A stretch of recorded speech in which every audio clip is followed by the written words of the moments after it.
Welcome back to Frankly Speaking here on WYDC TV Big Fox. I'm your host, Frank Aiken. We're broadcasting from the Hesselson studio, and we're talking about the walk to end Alzheimer's in Watkins Glen. Thanks for joining us. Welcome back to Frankly Speaking here on WYDC TV.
Well, good morning and welcome to Frankly Speaking here on WYDC TV Big Fox. I'm your host, Frank Acom, and we are broadcasting live from the Hesselson studio here on Marcus Street in Corning. Thank you so much for joining us. Look, already we're starting off with 4 waves.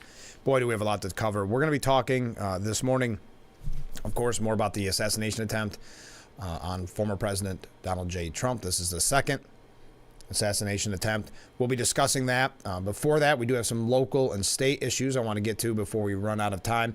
We got a couple things here about the campaigns as well. Harris's campaign, there is an update with a new poll out to show the kind of impact that Taylor Swift's endorsement had on the Harris campaign. We'll talk about that a little bit later on as well. First of all, you may have seen this by now, but the Steuben County Sheriff's Office sent out a release to address the local concerns surrounding school threats that are being reported through social media and traditional media sources. Sheriff Allard said that they have been made aware of school threats that are currently being investigated by our law enforcement partners in Chemung and Broome counties. These threats do not appear to be related and do not appear to pose any direct threats to any school in Steuben County. We will monitor these investigations and take any appropriate actions to safeguard our local schools. As always, Sheriff Allard requests that parents remind their students to report any concerning behavior immediately to a responsible adult or appropriate first responder. Sheriff Allard also states, and I quote, "It is important for parents to discuss concerns with their students in an age-appropriate way to ensure that they know what to do if they observe any concerning behaviors. Please reinforce with your students that school is still one of the safest places to be outside the comfort of your own homes. We will continue to be vigilant. The safety of our schools remains one of our top priorities. Have a safe and enjoyable school year." So that is coming from the sheriff, starting off with local news. Now, also, you could almost call this local. We mentioned yesterday about the Cornell professor that received no punishment for saying such things as the October 7th terrorist attack on Israel was exhilarating. Rich Lowry has a good point, and he says the remarkable thing about Russell Rickford, which is the professor's name, is that there's nothing extraordinary about him. He wasn't specific about what was more exciting to him, the slaughter of hundreds of people at a music festival, including wounded people at point-blank range, the mass hostage-taking, the burning of people alive, or the horrific sexual violence. For the committed anti-Zionist, there must be so many thrilling moments to choose from. Afterwards, he apologized, but it was half-hearted, saying it was a horrible choice of words. But his remarks at a pro-Palestinian rally, anti-Israel rally, and that was in the Ithaca Commons on October 15th, weren't a matter of mere vocabulary. He didn't say exhilarating when he meant to use a word that means the opposite or something less positive. He was affirming throughout about a cruel massacre. He said that, quote, Hamas has challenged the monopoly of violence, that Hamas has shifted the balance of power, that Hamas has punctured the illusion of invincibility, and that Hamas has changed the terms of the debate. Everything he said was praise. It wasn't, how did he say it? Horrible choice of words. It was a whole speech at the Ithaca Commons. Then Rickford added to his toxic brew the contention that Palestinians and Gazans on that day, quote, were able to breathe. They were able to breathe for the first time in years. It was exhilarating. It was energizing. And if they weren't exhilarated by this challenge to the monopoly of violence, by this shifting of the balance of power, then they would not be human. I was exhilarated, said Rickford. The problem with the passage isn't that the sentiment is expressed imprecisely, it's the sentiment itself. Sadly, Rickford was correct that many Palestinians exulted in innocent Israeli civilians getting gunned down in cold blood. But this was the perverse reaction of a people twisted by hatred that no one with an ounce of humanity could excuse, let alone share in. Rickford stipulated that he abhors violence and the targeting of civilians. This caveat doesn't mean much, though, if you are in full admiration of a violent attack that targeted civilians. It's a little like saying I was wholeheartedly opposing harm coming to any Olympic athletes, but the 1972 Munich massacre sure was thrilling. I've never felt so excited. That would be akin to that statement. After the controversy, Rickford took a voluntary leave and is now back in the classroom with no disciplinary action taken against him. But he fits in, as it says here by Rich Lowry, so fittingly, so seamlessly If Rickford, a history professor, went somewhere else to ply his wares, he'd in all likelihood be replaced by someone with the equal type of views. What are the odds that Cornell is going to find or want a more fair-minded, down-the-middle instructor for its, quote, Socialism in America course? Elite colleges have this deeply anti-Western ideology that defines the humanities and makes the likes of Rickford more than norm from the fringe. Now, I'm not going to go through, we talked about it so extensively. You had faculty attending these anti-Israel, anti-American rallies. Again, you have classes like Socialism in America being taught. And we know that free speech is not evenly applied when it comes to certain topics, correct? We can assume that a faculty member using poor word choices to praise, any kind of conservative, praise Trump, would not have been given voluntary leave. And if it were voluntary leave, it would have never ended. That elite institutions, given such influence over the development of young people, are so hostile to our own civilization is one of the scandals of the ages. Thoughtless radicalism is commonplace. It's become banal. And so it is that a Russell Rickford spouting his poisonous cliches is only a symptom of a disease that is debilitating American higher education. And we've talked about that not only is this this is encouraged, is the term I'm trying to use. This is actually kind of a resume enhancer if you work at one of these elite institutions. Now, we talked about this a few weeks back, where the elite institutions are not considered so elite anymore and having some issues with recruitment, having people come to their campuses. And a lot of people are waking up to the fact that maybe they don't need to be in the hundreds of thousands of dollars of debt in their early 20s to get a good job, to get a good paying job. But this is, unfortunately, as Rich Lowry says, kind of the commonplace and even encouraged mindset of so many on college campuses, that it is one of the scandals. But again, it's a scandal that nothing will be done. There's just too much money. These faculty members, these students are living in a bubble on college campuses where they can preach this radicalism without any type of repercussion. But how many times have we talked about it in this program, where if you were to hire somebody at, some big firm and you look and saw that their resume said, for instance, Columbia last year, they graduated Columbia last year, do you think that person's going to, depending on the organization, is going to give you a second chance and look at it and do the research and spend all that time to see if you were one of the radical protesters that were destroying property, that were waving Hamas flags, that were not only, they were defending Hamas and promoting Hamas? And the New York Post editorial board has a really good concept on this when it comes to what is Governor Hochul going to do? Because this is a really heavy New York State issue. When you look at Columbia, you look at Cornell, many of the headlines when it comes to the anti-Israel, anti-American protests have come from New York State. And as I said, with Professor Russell Rickford, who applauded the worst massacre of Jews since the Holocaust, and all we could get from Governor Hochul was her mealy-mouthed worst in response. And we know for a while, and you remember I made the prediction at the time, and I was correct, and it's not to pat myself on the back, but then when she was calling for a banning of masks, and she'd say that we would look into it, nothing came from it, but there was very bad PR at the time when in the subways there was a man wearing a mask threatening anybody who believed, basically suggesting that if you were Jewish, get up and leave. So Hochul had her flack say to the New York Post about Rickford's academic rehabilitation, quote, this is what they sent. Governor Hochul has repeatedly condemned the brutal Hamas terror attacks of October 7th and believes any glorification of that brutality is outrageous and unacceptable. Words fit for a bowl of oatmeal, says the Post editorial board. Cornell is a private school, and this is something to keep in mind as we have this discussion. It can hire and fire over statements like this as it wishes. There's nothing more that can be done about it. It is a private school, but it should be noted that they receive $127 million in state funding. That means your tax-paying dollars are going to Cornell to promote agendas like this. First of all, if you just take it down to the brass tacks and realize that he's teaching a class, Professor Rickford, on socialism in America. But throw that by the wayside.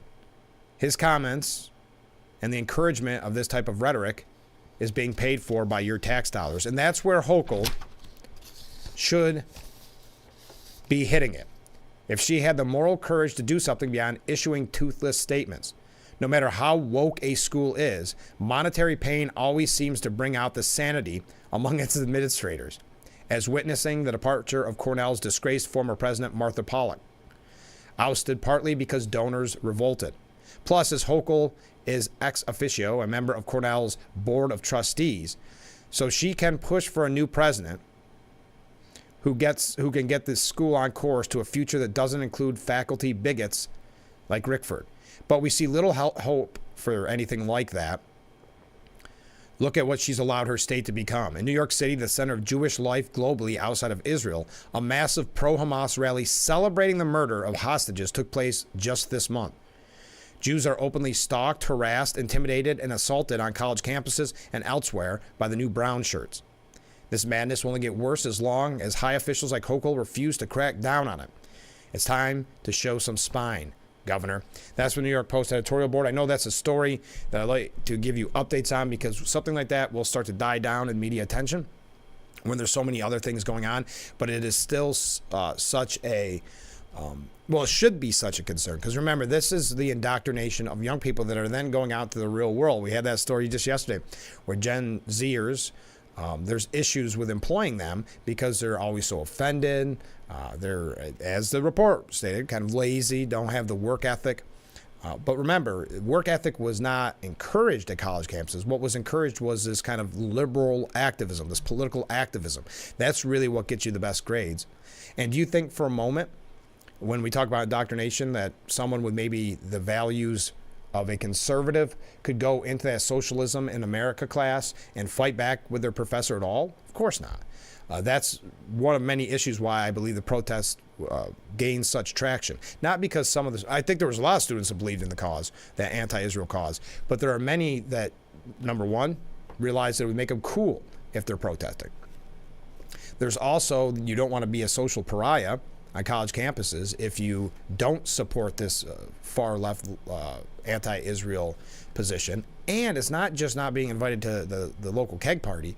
It's also that faculty members, that your professor could actually punish you.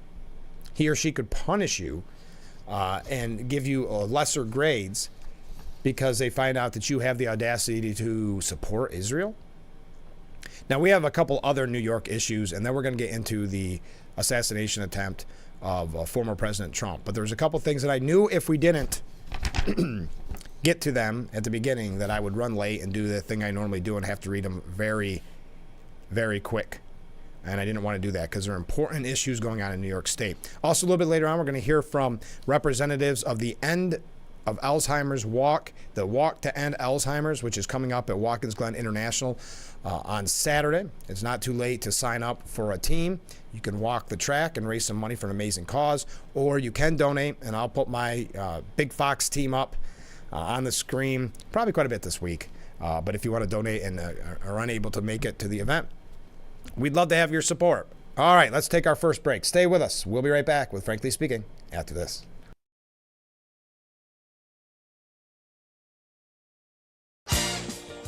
Hesselson's Hot Spring Hot Tub Sales Event is going on now. New technology, cleaner water, easy to use, hot water made simple. Hesselson's, your locally owned and operated hot spring hot tub store since 1955, is offering huge incentives on their saltwater hot tubs. Deluxe lifters and steps, Bluetooth music, freshwater IQ, plus 0% interest-free financing options. Come to Hesselson's today and see why your next hot tub should be a Hesselson's Hot Spring saltwater hot tub. Remember, it's always fun to poke in the corners at Hesselson's.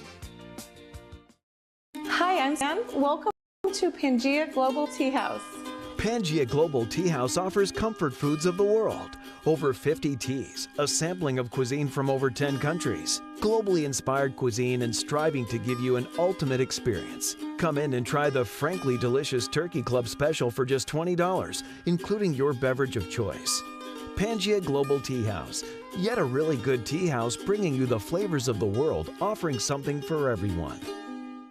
Imagine a knife taking this much abuse and didn't need sharpening. Introducing the incredible NutriBlade knives, coated with granite stone non-stick and made of stainless steel, one of the hardest substances on earth.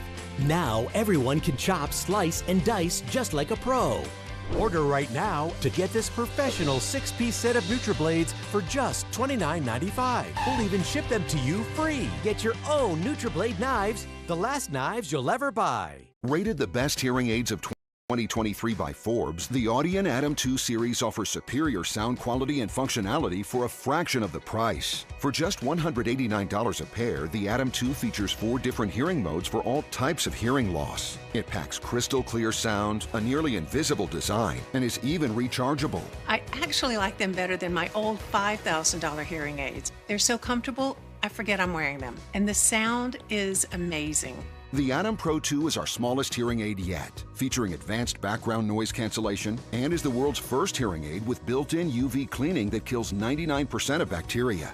I could not believe how my hearing and life changed without seeing a doctor or having a hearing test. Join over 500,000 happy customers today and get the hearing you deserve. Call 1-800-434-9816 or go to audienhearing.com to get your pair of Audien hearing aids starting at just $180.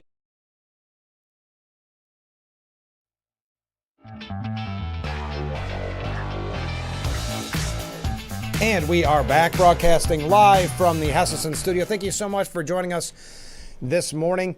Comment from a viewer, Gen X, and I think that's Gen Z as well, just to reiterate here about what I'm about to say from this viewer, has no connection, and I said no connection to the church, no connection to Republican or Democrat Party, but only knows what the $80,000 education taught them. Mostly their concern is number one for basically DEI initiatives, diversity for all. Number two is abortion is a woman's right to choose as she desires. 3, also what can I get for me?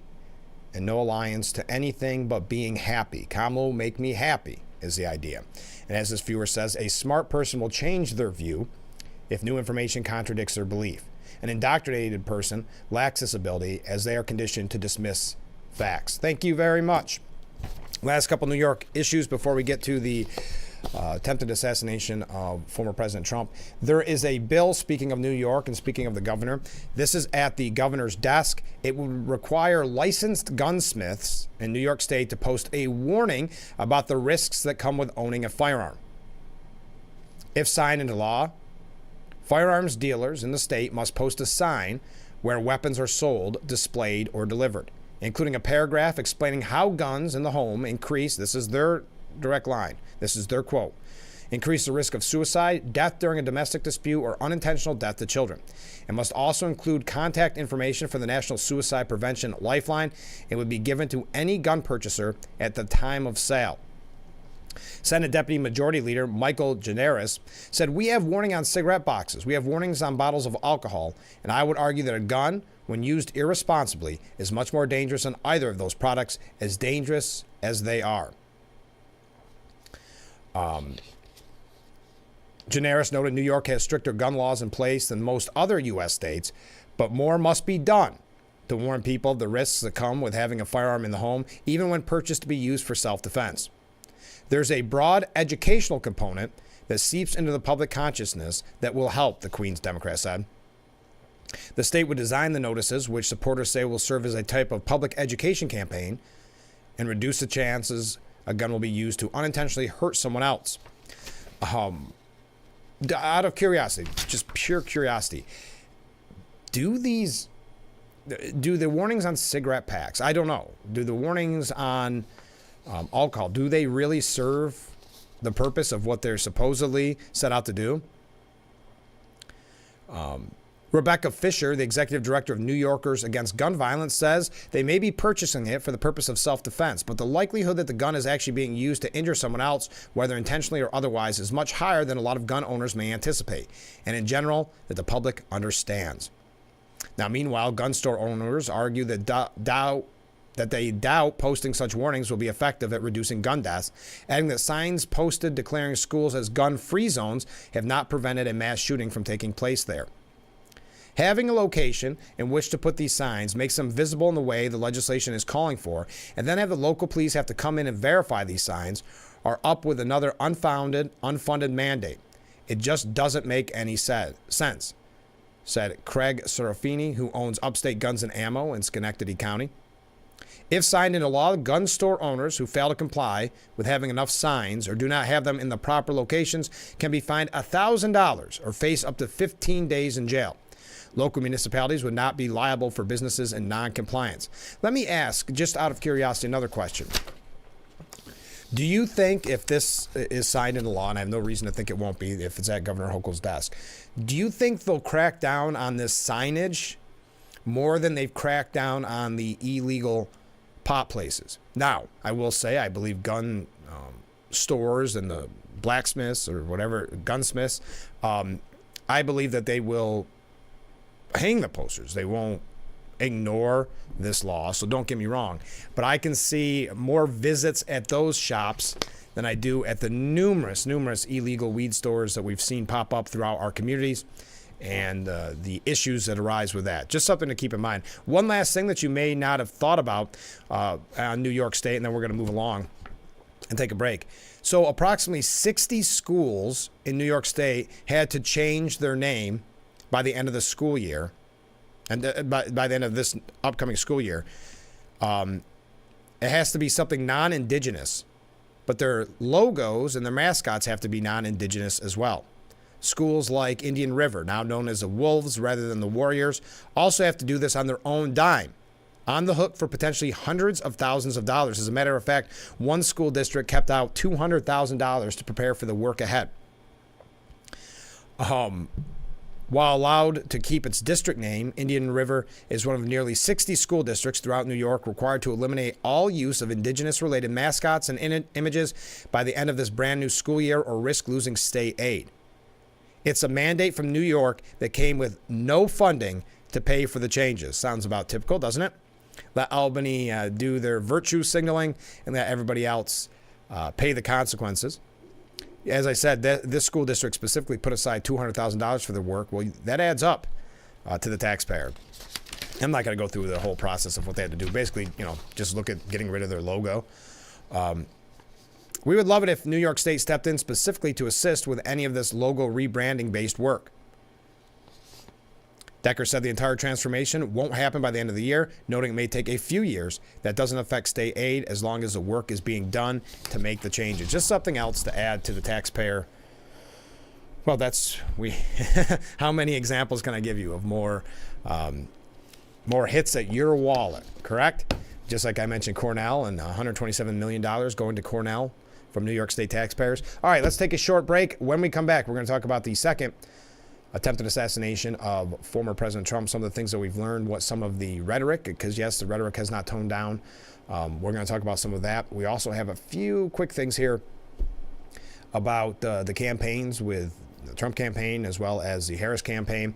I think we're pretty good with New York State issues, but keep those comments coming in. As I said, we're going to be learning more about the Alzheimer's Walk coming up this Saturday at Watkins Glen International. All right, we're just getting started, folks. About 25 minutes in. Stay with us. We'll be right back with Frankly Speaking here on WYDC TV, Big Fox.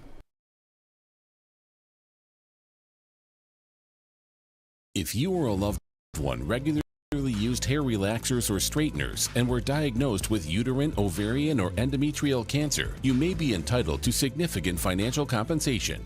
I've used hair relaxers for years. I had no idea they could cause cancer. Chemical hair relaxers and straighteners have been linked to serious conditions, including several types of cancer. How do I know if I have a case? Call 844-292-6222 and consult with one of our attorneys to find out if the products you used are part of the lawsuit. Your eligibility will also depend on how often you use these hair products and your specific cancer diagnosis. If you regularly used hair relaxers or straighteners and were diagnosed with uterine, ovarian, or endometrial cancer, call us now. Call 844-292-6222. How much will it cost to talk to an attorney? There is no fee unless we win your case. Call 844-292-6222 for your free case review. Are you over 50? Would you like to get up to 33% more income in retirement? Call now and get this free book, Annuity Do's and Don'ts for Baby Boomers, from a leading financial firm on maximizing your income in retirement. And if you call right now, as a bonus, we'll throw in a free annuity rate report. Don't miss out on this opportunity because supplies are limited. Both books are yours free, just for calling Annuity General today. Call 800-354-5972.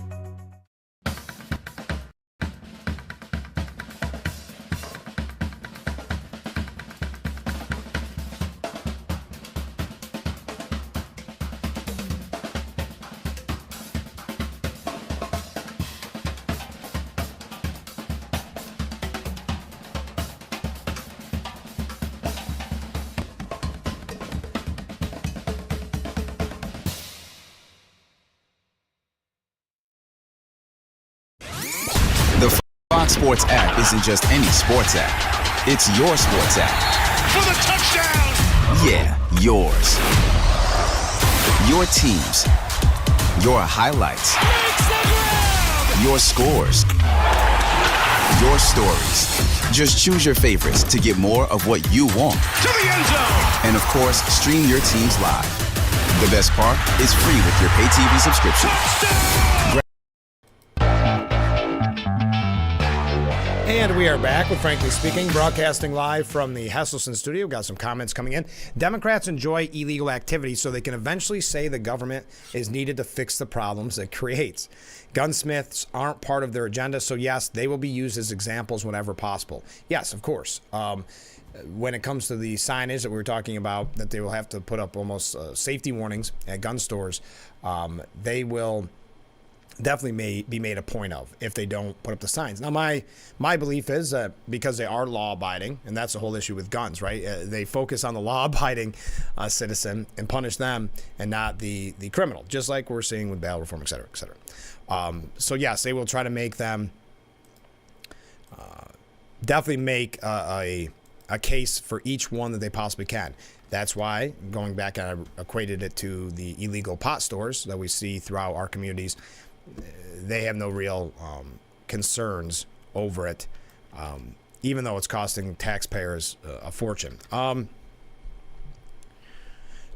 Virtue signal talk and woke words is cheap for government, but ends up costing money and freedom for the governed, said another viewer. Another comment, if school mascots can cause so much controversy, maybe there shouldn't be mascots, just town or city names. Well, even that causes some concern. But yes, there was talks of that, everything being somewhat generic. You know, start calling everybody Team A, Team B, but then there'll be issues with that because is it a ranking? Do you do it by, I don't know, various color patterns? I don't know. I don't have the answer, but neither did Albany. They just made these school districts do it no matter what the cost. Here's a comment from Ken. I think the idea that colleges are on the wrong path as far as teaching our kids to be open to new ideas and inclusive of others is a conservative idea. But since colleges are mostly run by liberals, they're on the correct path for the liberal agenda. Propagandize the kids with DEI and teach them to shout down others that don't agree with their ideals. They are being fed. This fits into the Dems' long-term plans of ultimate power, keep everyone upset with each other. United we stand, divided we fall. Yes, I do believe that the idea that teaching of new ideas, being inclusive of others, that is a conservative idea. But they, of course, have taken it to a different extreme, like you said, of the liberal agenda. And there's also that point to be made about college campuses where these professors have only been in academia their whole lives. In most instances. And they are now surrounded by yes people because the students can't push back. So imagine if your whole storied career at some elite university is just people. I've met a few like this. I won't name names, but being surrounded by yes people. So no one can ever challenge them. And they actually encourage these students to go out because we had that piece yesterday. The activism, political activism is more important than actually learning, and this was in regards to medicine, learning how to save people's lives is more about how politically active are you. So it's very similar to what you're saying here. At the end of the day, if the professors are surrounded by yes men, they can do as many radical things as they want. Oh, wow, look at all these waves coming in. They can say whatever they want. And look, this is a prime example with this professor from Cornell who, for whatever reason, I've already forgotten his name, Russell Rickford, that he received no punishment for saying it was exhilarating, the October 7th terrorist attack. Now, again, it's a private institution, but $127 million of taxpayers' dollars in New York State going to Cornell right down the road. Wow, we got a lot of waves and a lot of comments coming in. We'll get your comments after the next break. We are now going to talk, and you can talk about anything that you want in the text. But now we talk about the second attempted assassination of Donald Trump. We learned that Ryan Wesley Routh hid in the sniper's nest for nearly 12 hours before he was spotted by Secret Service. Now, we also learned yesterday that this was there's a few well-known spots at these golf courses where paparazzi will set up and try to get photos of the president playing golf. Having said that, it's kind of standard practice, is what I read, is if you're in that area, you kind of wave to Secret Service and say, hey, I'm here taking photos type idea. But not always the case. And it's very terrifying. I guess this was a very glaring issue the Secret Service has known about for quite some time, not just with the Trump administration, but with other presidents who have played golf, that there are places on golf courses where with the foliage and the like that you can take cover. In this instance, this man setting up for 12 hours before he was spotted by Secret Service. His cell phone pinged to the spot on the edge of Trump International West Palm Beach starting from 1:59 a.m. His gun barrel was spotted by a Secret Service agent about 1:30 p.m. while Trump was on the links 300 to 500 yards away. We know that in his sniper nest, he had a digital camera, he had a GoPro. He wanted to film this. 2 bags and a loaded, I can't see what it got cut off. I think it was I don't remember. And the serial number was scratched off and unreadable, according to the complaint. SKS style rifles.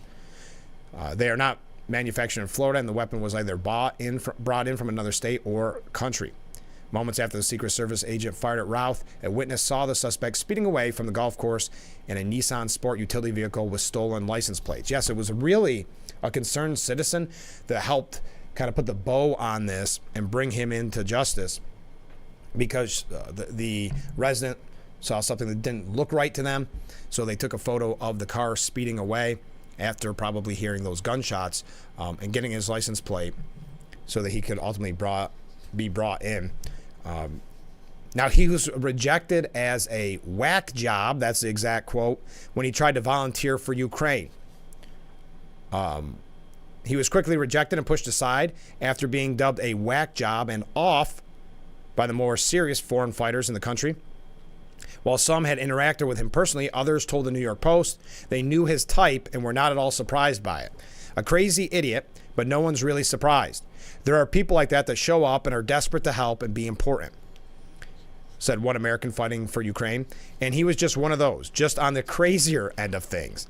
Now, the American fighters and volunteers who spoke to the New York Post requested anonymity for fear of Russian doxing. And there is a component here that they're talking about with Russian propaganda. Now, he traveled to Ukraine in March of last year, thinking he could help out in the war effort. Some people say he has a messiah complex, has delusions of grandeur. One volunteer said that Routh's alleged use of a GoPro when he stalked out Trump was particularly telling of his problematic connections to Ukraine, saying that there's too many clout chasers among foreign visitors to Ukraine. A lot of people that are here are not really here for Ukraine. They're not really here for the war. They're here to kind of be famous or live out a fantasy or feel like they're part of something. Ukraine for them is kind of like their chance to finally make it. I think, unfortunately, that for the vast majority of them, that is not helping. Others commenting, oh man, I knew I recognized that guy, one volunteer said. He had some scheme where he was moving people from Afghanistan to Ukraine to fight. I remember Ryan well, but not fondly. Unbalanced and dangerous is another term that is being used to describe him even before the attempted assassination attempt, alleged. One fighter said he met Routh and said he got the impression he was already extremely shady. I ran into him once. He struck me as unbalanced and dangerous. We're going to talk a little bit more about that. Keep the comments coming in. Keep the waves coming in. We're going to take a short break. We are going to focus quite a bit on the attempted assassination of Trump. There is, and I had so many viewers comment this, so I won't point out anyone in particular, but thank you to anybody who sent this. It's kind of the victim shaming idea that Trump has 2 assassination attempts on his life, and who does the media blame, and who do Democratic politicians blame? They blame Trump. It's the idea of victim shaming, which is very frowned upon in most scenarios. In this, it is not. Wait till you hear some of the rhetoric, at a time when they talk about toning down the rhetoric. Wait till you see some of the things that have been said on MSNBC, CNN, elsewhere.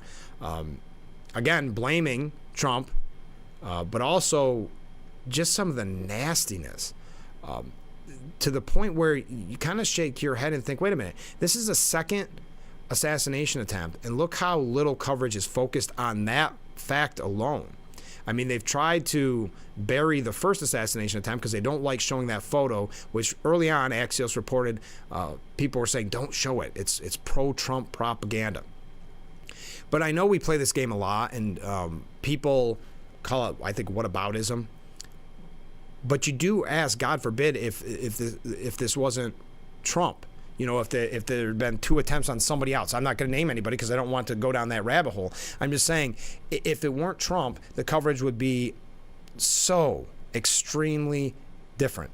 But in this case, it's easy for them to attack him, to go after him. I think Don Lemon said, if he doesn't want to be called a threat to democracy, then stop being a threat to democracy. Paraphrasing, but that was the context of what he was saying, the concept, I should say, of what he was saying. We're going to talk about this coming up.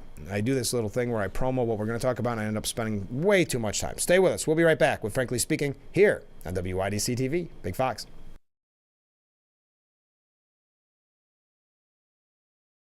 If you or a loved one regularly used hair relaxers or straighteners and were diagnosed with uterine, ovarian, or endometrial cancer, you may be entitled to significant financial compensation. I've used hair relaxers for years. I had no idea they could cause cancer. Chemical hair relaxers and straighteners have been linked to serious conditions, including several types of cancer. If you used hair relaxers and have been diagnosed with uterine, ovarian, or endometrial cancer, call us now. There's no fee unless we win your case. Call today. Ranger 1000 is equipped for whatever comes your way. If you have the know-how to take on what comes, the new Ranger 1000 delivers what you need to make short work of it. Ithaca Recreation Sports, Route 13 in Newfield. Get outside and ride.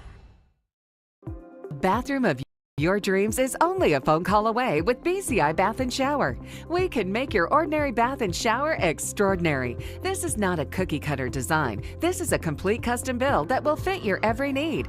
It's never been easier or more affordable than right now to get the bathroom of your dreams. We have the best monthly programs in the industry with payments as low as $99 per month or no payments, no interest for 18 months with approved credit. The hardest part of your new bathroom is gutting and building the tub and shower.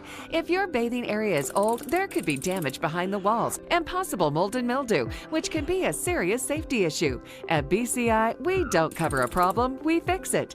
Call now to get a never clean glass treated door with the no-track system at half off for the first 50 callers. Factory trained, certified installers made in the USA and discounts for seniors and military. Call 800-704-1798. That's 800-704-1798. Should be electric today. This is what we do.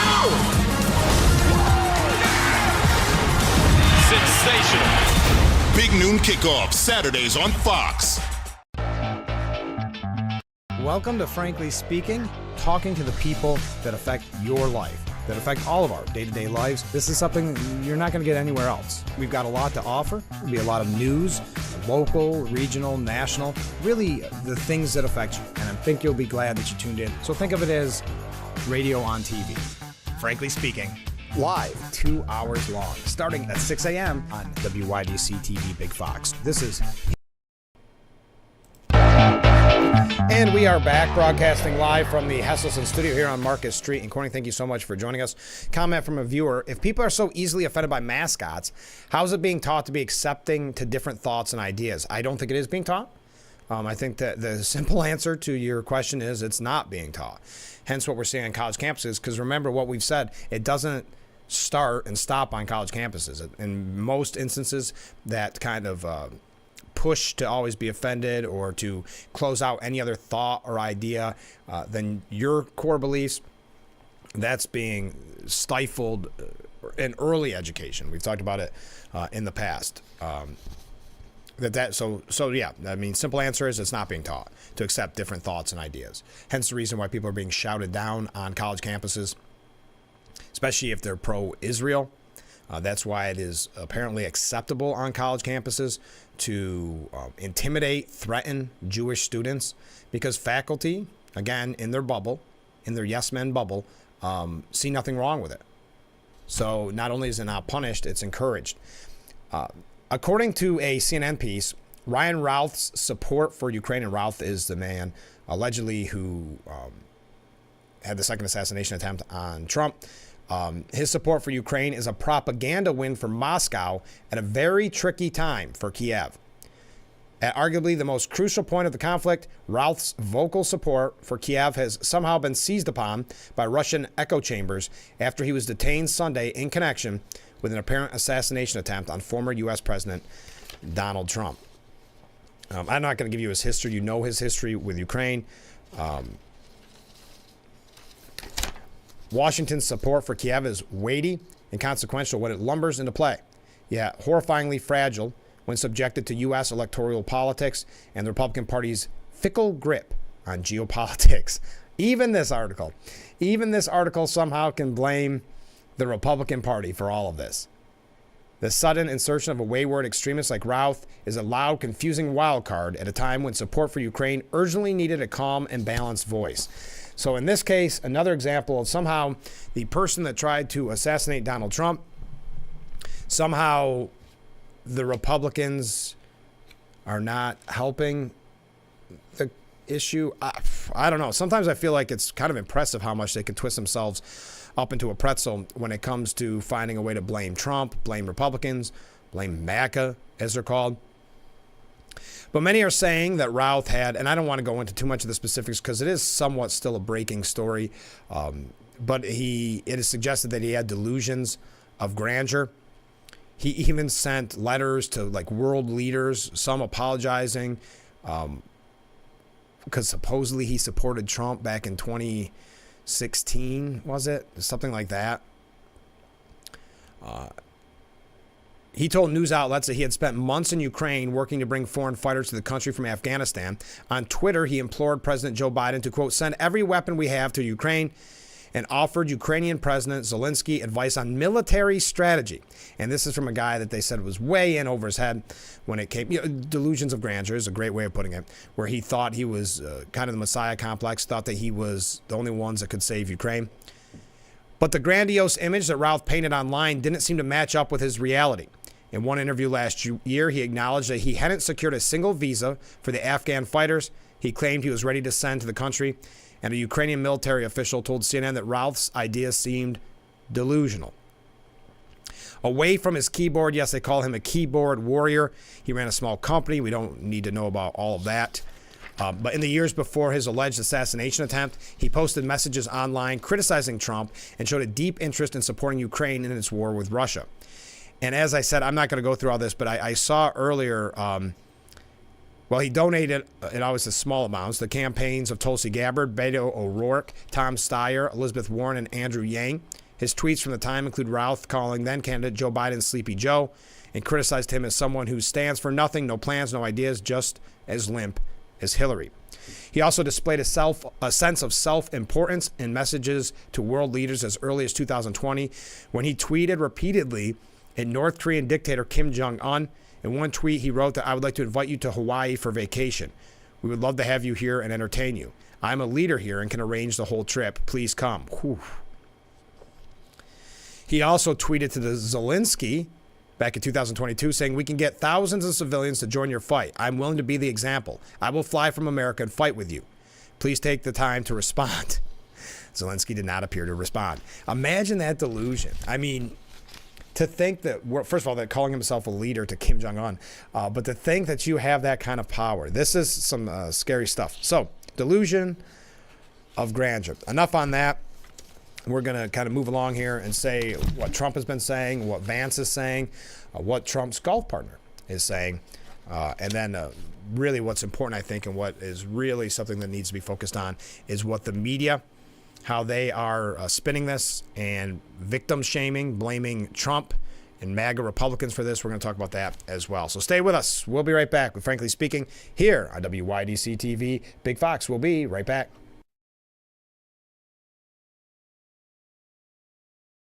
If you or a loved one regularly used hair relaxers or straighteners and were diagnosed with uterine, ovarian, or endometrial cancer, you may be entitled to significant financial compensation. I've used hair relaxers for years. I had no idea they could cause cancer. Chemical hair relaxers and straighteners have been linked to serious conditions, including several types of cancer. If you used hair relaxers and have been diagnosed with uterine, ovarian, or endometrial cancer, call us now. There's no fee unless we win your case. Call today. Hesselson's Hot Spring Hot Tub Sales Event is going on now. New technology, cleaner water, easy to use, hot water made simple. Hesselson's, your locally owned and operated hot spring hot tub store since 1955, is offering huge incentives on their saltwater hot tubs. Deluxe lifters and steps, Bluetooth music, freshwater IQ, plus 0% interest-free financing options. Come to Hesselson's today and see why your next hot tub should be a Hesselson's Hot Spring saltwater hot tub. Remember, it's always fun to poke in the corners at Hesselson's. Trust your health to Dr. Joshua Henches at Watkins Glen Family Dentistry. Buffalo graduate and member of the American and New York Dental Associations, Dr. Henches offers treatment in all areas of general dentistry, including same-day crowns, implants, root canals, oral surgery, and Sure Smile orthodontics. Trust Dr. Henches and his staff for the best dental care in the region. Visit our office at 703 South Decatur Street in Watkins Glen, or visit us online at watkinsglenfamilydentistry.com. And we are back. Thanks for joining us on Frankly Speaking. This hour's going very, very quickly. A couple comments from viewers. You are correct, Frank. The more hate of Trump, it makes you vote for one issue, and that vote is against the person you hate. Never mind what the other candidate thinks. We hate Trump, so vote for the other person. Yeah, that's kind of been the mindset why I think Harris had so much momentum out of the gate, which is it didn't matter who the candidate was. I mean, we were told for years that by the Democrats that Kamala wasn't a good candidate. They didn't want her to run for president. We can relitigate all that, but that was a common mindset, right, for years. But then all of a sudden she gets the nomination, the endorsement from Biden, and all of a sudden she's got the nomination, and everybody says she's a great candidate. She brings joy, happiness. This is the best candidate we could have ever asked for. So it was never about Harris. It could have been Walz. It could have been Gavin Newsom. It could have been whoever. It didn't matter because at the end of the day, it just had to be someone with a D next to their name. It had to be anybody but Trump for many of these people, especially those in the media. So it didn't matter who it was going to be. The media was going to prop them up. And anecdotally, I've talked to people that said it does not matter because they're never going to vote for Trump. They would vote for a ham sandwich before they'd vote for Trump. They'd vote for Donald Duck, they said. And I've heard this from numerous people. Now, again, it's anecdotal, so at the end of the day, it doesn't mean anything, except for it opened my eyes to say, wow. So again, it does not matter that it's Harris. Does not matter whoever, if it was Biden. If Biden did not have that disastrous debate performance, we'd still be talking about his campaign, and the media would still be covering up his mental decline. The people in the White House would still be covering up his mental decline if it just weren't for that one live debate performance. Now, you can say whether or not you thought behind the scenes some palace intrigue, if someone wanted him to do the debate early because they knew he was probably going to be ousted. I don't know. That's for you to speculate. But yes, I think it isn't about who Harris is or even about her policies. It's just that she isn't Trump to many people. Another comment from a viewer. Since we already have our right to free speech based on politics, I wonder how long it will take for Democrats to outlaw the right to bear arms based on political affiliation. Well, there was that concern, and still a concern, of course. But do you remember when, and I actually thought more was going to come from this. They said anybody on the terrorist watch list should not be able to purchase a gun. And boy, yeah, at face value, you said, absolutely, I don't want a terrorist to be able to purchase a gun. But then you start to think, wait a minute, these past administrations were very quick, not the Trump administration, of course, but very quick to throw around the term domestic terrorists. And at the time when this first started getting traction, Tea Party members were being equated to domestic terrorists. So you could see the slippery slope. So to your point, when it comes to slippery slope, it's already been attempted in a way. And if you ever looked at the no-fly list, and that's what I think it was. It wasn't the specific terrorist watch list. I think, well, it was for the flying one. And you remember some of the names at the time they pulled out that should have never been. I mean, some were elected politicians, et cetera, whatever you want to say about that one. But you had no real, what's the word I'm looking for? No real way to go back in and get your name off that list without thousands of dollars in legal fees and a long extended amount of time. So yes, there was already somewhat a push for that, but it's a good point. Thank you, viewer. All right. Trump's golf partner says he was 5 yards away from the former president when the shots rang out. Steve Witkoff, a New York real estate investor, was on Hannity's program yesterday, saying yesterday was quite a day. I actually feel blessed that I was there yesterday. And the reason I feel blessed is that I got to see what it's like for my dear friend to live his normal life. His normal life, which is punctuated by 2 attempts to assassinate him in the last 60 days. Being vilified since he left the presidency, falsely accused and harassed. Here he was yesterday on a beautiful day, just trying to get some rest and relaxation like all the rest of us. And there's a man with an assault rifle who's attempting to kill him. It was terrible. But I got to see a man who was stoic, courageous, cared about his friend's safety first before his own life. He was an inspiration to everyone who was around him yesterday. I wish the whole country could have witnessed what happened yesterday because they would have seen a real leader. Now, Ryan Routh was charged yesterday with possession of a firearm by a convicted felon and having a firearm with a obliterated serial number. I wonder if more will come from this. There's a piece by Jonathan Turley, maybe? Don't quote me on that. Talking about how they should put this, instead of the feds kind of grandstanding, they should put it into the Florida, let Florida take over, let Florida be in charge of the trial. And we may get to that later, though. It is a little bit lawyerese. I guess the big thing to take away is Trump was just upset he couldn't finish golfing. There has been talks of needing to boost the former president's security detail because Richard Rowe, the U.S. Secret Service acting director, said with reports of gunfire, the former president's close protection detail immediately evacuated the president to a safe location. The protective methodologies of the Secret Service were effective yesterday. The former president's protective apparatus allowed for the early identification of the threat and led to a safe evacuation. The increased assets directed by President Biden, were in place yesterday. He also praised the men and women of the Secret Service for rising to meet the moment of an unprecedented and hyper-dynamic threat environment. Piers Morgan has a piece, and maybe we'll get to it a little bit later on. Piers Morgan has a piece about, kind of save the applause. He still believes the Secret Service and how it all went down on Sunday was a disaster. I wish I could have it's here somewhere. Oh, spare me the applause. The latest Trump assassination bid was a Secret Service fiasco. And that's at the New York Post. In case we don't have an opportunity to get to it, you can find it there yourself. All right, we got to take the last break of this hour. Stay with us. We'll be right back with Frankly Speaking.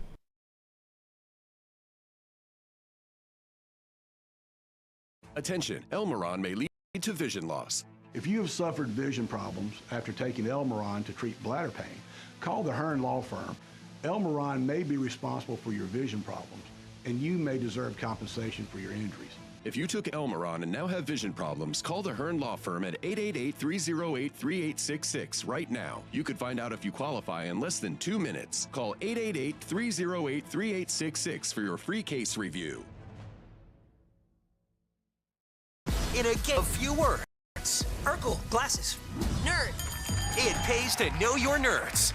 If you guys didn't get nerd with me sitting up here on this show, 25 words or less. Weeknights at 5 and 5:30 on Big Fox.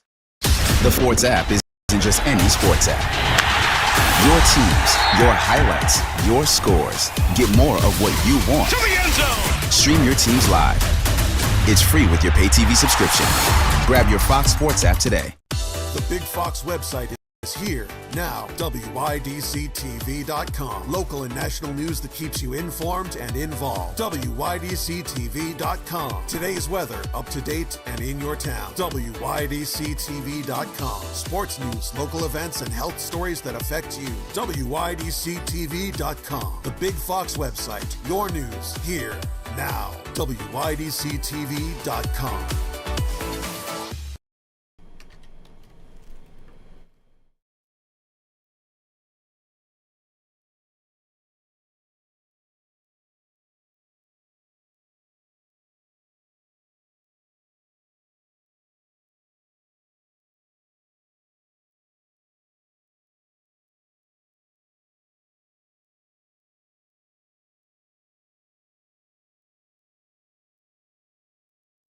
And we are back with Frankly Speaking here on WYDC TV, Big Fox, broadcasting live from the Hesselson studio, wrapping up hour number 1.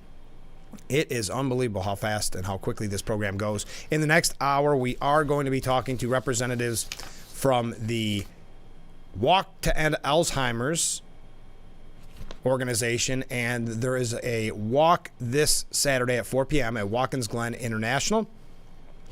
You'll find out how you can register a team, or you can support our team here at Big Fox, or just go on to their website and support another team if you want to do that, because it doesn't matter at the end of the day. It all goes to a good cause, and I think it's going to be a fun event. I don't know what the weather is going to be like. I have not heard one way or another, but I think just being able to walk around Watkins Glen racetrack is kind of a unique experience, and it all goes for a good cause.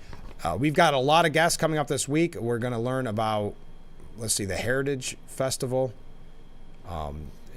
at the old Benjamin Patterson Inn, which is now called Heritage Village. We're going to learn about that later in the week. We're going to be talking, I don't have to go through all this. Okay, J.D. Vance reveals, and we'll talk about this when we come back, what Trump told him just minutes after the assassination attempt. Trump recalled what he went through that day. We'll get to that. And then we're going to try to get to what I think is really what needs to be the focus, which is there's a lot that needs to be focused here, but about the media's coverage of this. And so many people put it, and I'm kind of paraphrasing a combination of numerous texts from yesterday and today, which is the victim shaming. Victim shaming is, if you remember specifically during the Me Too movement, victim shaming was outrageous. It was inexcusable. Now you see the victim shaming, which is, and victim blaming, whatever you want to call it, kind of interchangeable. You see it with Trump, that it's his fault that he's now had 2 assassination attempts on his life. That has been the common theme in the media, and we are going to talk about it. So please be a part of it. If you're new to the show, you see the number on the bottom of your screen. You can reach out at any time. The best is text message, but you can leave a voicemail if you're more of a voicemail person. I will try to get to as many comments as I possibly can during the broadcast. And if you are extra new to the program, you see the wave counter at the bottom of the screen. If you send a wave, or if you happen to be walking by and you wave, we add it to that counter. Just another way that you and I can be kind of communicate with each other over the airwaves. So I do appreciate all the great comments coming in from really every show. The comments are becoming increasingly a part of the program. I think last Friday or last Thursday, I probably could have done the whole show just based on viewer comments, which is fun, which is extra fun for me. So I really do appreciate it. If you can't tell, I'm trying to kill the last couple of seconds because I didn't want to start a brand new story before we go into hour number 2. So that's what a little bit of this is all about. But we do have a very busy hour left. This hour in the books. Hour number 2 coming up in mere moments. Stay with us. This is Frankly Speaking here on WYDC TV, Big Fox. We'll be right back.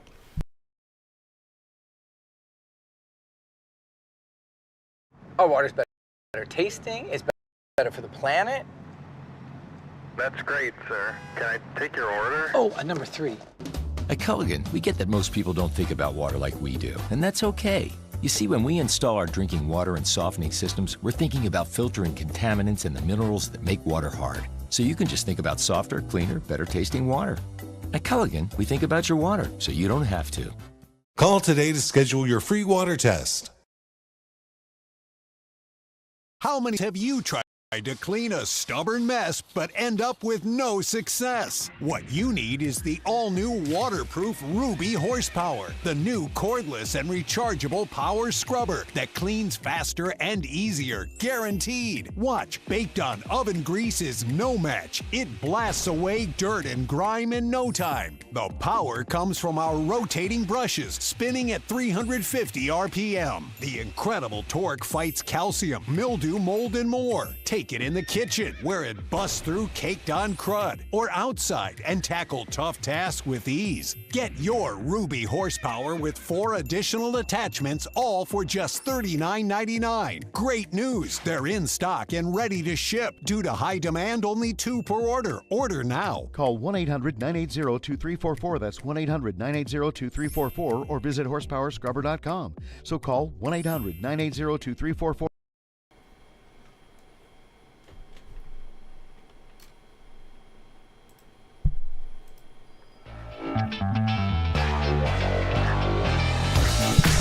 And here we are.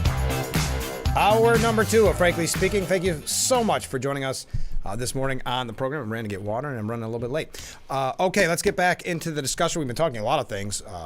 The anti-Semitism on college campuses, which has been, unfortunately, a common trend.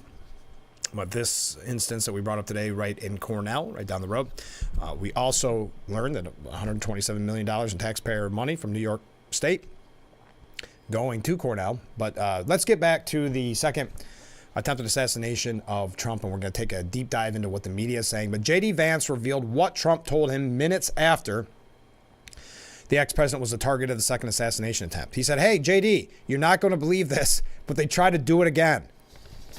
That's what he told him.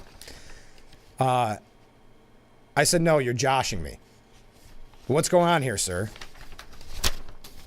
Trump said, "I was playing golf with the Secret Service, and the Secret Service found somebody who was trying to shoot me." I said, "Oh my goodness, I'm so glad you're okay." Vance said the former president told him he was fine, but was, we'll just say, mad. I don't know how that word works that he used, but mad that he wasn't permitted to finish his birdie putt, which seems about right. Now, former President Donald Trump talked about what that day was like for him. It was quite something. He did an interview on X Spaces, the former Twitter, saying, "But it worked out well, and Secret Service did an excellent job, and they have the man behind bars, and hopefully he's going to be there for a long time." And, I think there's a point to be made, though. Luckily, that concerned citizen was there to get the car on tape, essentially, get it on her camera, because it was still quite a lengthy pursuit. But who knows how long it could have been and what kind of damage could have been done if that concerned citizen who saw something didn't say something. Remember that old saying? Dangerous person, very dangerous person, Trump said of the would-be assassin, Ryan Routh. "So I was playing golf with some of my friends on Sunday morning. Very peaceful, very beautiful weather. Everything was beautiful, nice people, or nice place to be. And all of a sudden we heard shots being fired in the air. I guess probably 4 or 5. It sounded like bullets, but what do I know?" I don't know if he was saying that kind of tongue-in-cheek. "Secret Service knew immediately it was bullets, and they grabbed me. We got into the carts, and we moved along pretty good. I was with an agent, and the agent did a fantastic job. There was no question that we were getting off the course. I would have loved to have sank that last putt, but we decided, let's get out of here." Sounds about right. He noted that what the gunfire was actually, interestingly, was a Secret Service agent had seen a barrel of an AK-47, which is a very powerful rifle, and he started shooting at the barrel. How good is that, right? Could only see the barrel. Based on that, he started shooting and ran toward the target. Those were the shots we heard. The would-be assassin then ran across the street and grabbed his car, hopped into his truck or car. Amazingly, a civilian in the area saw something, and it looked very suspicious. And in the car, drove their car to the back of Ralph's truck of some kind and took pictures of the license plate, gave it to the sheriff's office. And with a fairly short period of time, they tracked him down on the highways after a pretty high-speed chase. He praised the quick-thinking civilian who was able to snap a photo of Ralph's license plate, calling it the key to his arrest. So these agents did a fantastic job. The civilian did a phenomenal job, a woman. How many people would have had the brain power to follow him and take pictures of the back of his truck? The Secret Service did a great job, and I think I can say honestly, the sheriff's office, law enforcement, everybody really did a great job. I'm quite happy about it. Now, do you agree with what Piers Morgan has to say, which is that he's saving his round of applause, essentially. He said, "Spare me the applause. The latest Trump assassination bid was a Secret Service fiasco." We may get to that in a little bit. A couple other quick updates on what we've learned. Donald Trump said that President Joe Biden, couldn't have been nicer in the phone call after the assassination attempt. We had a very nice call. It was about Secret Service protection. He couldn't have been nicer. The White House also described the call as cordial, and the president conveyed his relief that Trump is safe. Biden told reporters, "I think Congress should respond to their needs if they, in fact, need more secret people." So that's what we're going to be talking about. All right. As I've said many times, there's no place for political violence or for any violence ever in our country, and I have directed my team to continue to ensure that the Secret Service has every resource, capability, and protective measure necessary to ensure the former president's continued safety. Now this is how the media works, okay? And they're good at it. You may not agree with it, but they're good at it. So instead of focusing on the attempted assassination of a former president for the second time, they're reporting on this Routh guy a little bit, but now they're focusing on what J.D. Vance had to say and what some of the things what Trump had to say, which they're, again, victim blaming to so many people's comments from the last couple of days, victim blaming and blaming Trump's rhetoric on getting him shot at, which is what the media is pushing right now. And J.D. Vance saying yesterday, and this is what kind of been latched onto, and I think it's, you're going to hear a lot about this comment. I'll put it that way. He argued Monday that the fact that, quote, "no one has tried to kill Kamala Harris" is pretty strong evidence that Democrats need to tone down the rhetoric. "I'm not going to say we're always perfect. I'm not going to say that conservatives always get things exactly right. But the big difference between conservatives and liberals is that we know no one has tried to kill Kamala Harris in the last couple of months, and two people now have tried to kill Donald Trump." This was at a Faith and Freedom Coalition event, and the media is jumping on that statement. Vance vowed to do his part to tone down the rhetoric, but said those who are calling for Trump to be eliminated need to stop. And that is a common term, need to be eliminated. We've had so many examples of that even before the assassination attempt, when we talked about the first one, when we talked about the rhetoric and some of the terms being used. I know one of the slogans is even "when we fight, we win," these type of things. The people tell you that Donald Trump needs to be eliminated. You guys need to cut it out or you're going to get somebody hurt. And let's face it, there's already 2 attempts at that hurt. And Trump, they're also focusing on what Trump had to say, which is, "We believe the rhetoric of Biden and Harris," and he acted on it. He believed, the rhetoric of Biden and Harris, and he acted on it, meaning Routh. "Their rhetoric is causing me to be shot at when I am the one who's going to save the country, and they're the ones that are destroying the country, both from the inside and out." So if you go, depending on what media outlet you're at this morning, you'll see a lot of focus on specifically what J.D. Vance had to say. And there's a point that a viewer made before break that said, essentially, isn't the people that scream the loudest about an issue the guilty ones? Yes, when they talk about Trump's rhetoric, aren't they guilty of that same, if not, I think, much worse rhetoric when you talk about elimination? Even Hakeem Jeffries, who we mentioned yesterday on the program, just hours or quite a bit of time after the second assassination attempt, saying something to the extent of this needs to be eliminated. You've got to point to that and say, let's tone it down. You can't just do the window dressing of they need to tone down the rhetoric, or we need to come together as a country, and then not follow through. And then we did have a comment and where a viewer says the shooter should be publicly executed as an example in order to deter any future assassination attempts. Would that be a deterrent? The only reason I say that is if you look at the first assassination attempt, he was shot and killed on that rooftop, and that didn't seem to deter the second guy. But it sounds like the second guy had such delusions of grandeur, and even though he didn't really have any military background, thought he was brilliant. So he must have thought that he was, I guess, going to get away with it. There's some mental unhinged mindset there. But continuing, so now, as I mentioned, to the media, Vance blames liberal rhetoric for an apparent assassination attempt against Trump. Now, according to this piece by Kit Mayer, they said Vance vowed to do my part to tone down the rhetoric and said he was speaking particularly to those who say that Trump needs to be eliminated. Somebody's going to get hurt by it, and it's going to destroy this country. Somebody's going to get hurt. And you think about what an incredible wound it would open in the United States of America, all of us. And I promise I will do my part to tone down the rhetoric. But in particular, the people telling you that Donald Trump needs to be eliminated, you guys need to cut it out. You are going to get somebody hurt. But that's not normally where the media is focusing the attention on that quote. But the media's focus is on this. The investigation into Sunday's apparent attempt on Trump's life is continuing, and additional charges could be brought. Law enforcement officials familiar with the matter told CNN. So Daniel McCarthy puts it, well, no, can't do it. Gotta take a break. Gotta take a break. Keep those comments coming in. Keep those waves coming in. We'll be right back with Frankly Speaking here on WYDC TV. Big Fox, stay with us.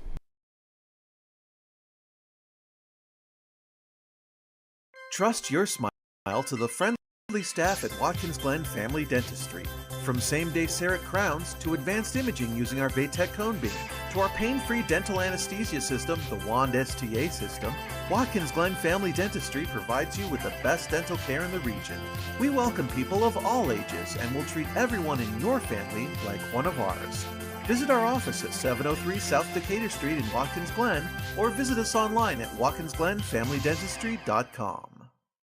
Race car drivers change lanes very fast, but with no outside mirrors. How come they don't crash? Introducing Angel View, the new wide-angle mirror that reduces blind spots. Angel View simply snaps over your car's rear view mirror, giving you a 160-degree view behind you. Just look at the difference.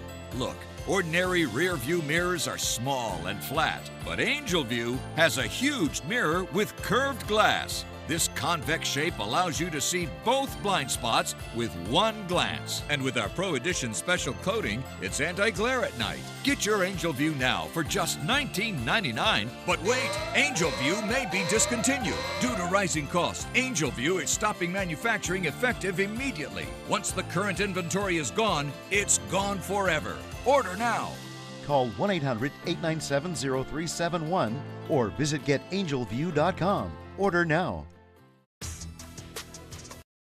Now there's a product that sears food, stirs it, even shreds it for you. Introducing the Power Excel StirMax Multi-Cooker with a built-in auto stirrer that gives you the freedom of adding your ingredients and walking away and coming back to meals that cook up to 60% faster. No more stirring food. StirMax technology automatically rotates the paddle clockwise, then counterclockwise, so it stirs it for you. Powerful enough to even shred food. Then the 7.5 quart pot goes right to the table to serve. With a premium ceramic coating, nothing sticks. And it's dishwasher safe. Now you can try the Power Excel StirMax Multi-Cooker with lid and recipe guide in your home for 30 days for just $14.99. You also get the steamer and rice basket for healthy meals, StirMax serving spoon that snaps in place for easy serving, and $100 in free grocery coupons. We'll even ship your order all absolutely free. This is an exclusive TV-only offer, so order now. And we are back with Frankly Speaking, broadcasting live from the Hesselson studio. I am your host, Frank Acom. Okay. I appreciate everybody's comments as they come in. I can't tell you how much I appreciate it. I've got to say to the person who wrote this one, I'm not super pleased that you're having me read this. But I'll do it anyway. The things I do for this show. Here we go. You're killing me, Frank. What did Tay-Tay say? Will it make my day? Are you proud of yourself making me say that? That I'm assuming is in reference to something I mentioned in the 6 o'clock hour, which is how did Taylor Swift's endorsement of Harris affect the race? We had speculated about this. I still think it has, no matter what you say, a lot of power one way or the other in today's celebrity culture. So I hope that's what this is in reference to, and it wasn't just a trick to get me to say that. So a second poll has now shown that the overwhelming majority of voters don't really care about Taylor Swift's endorsement of Harris.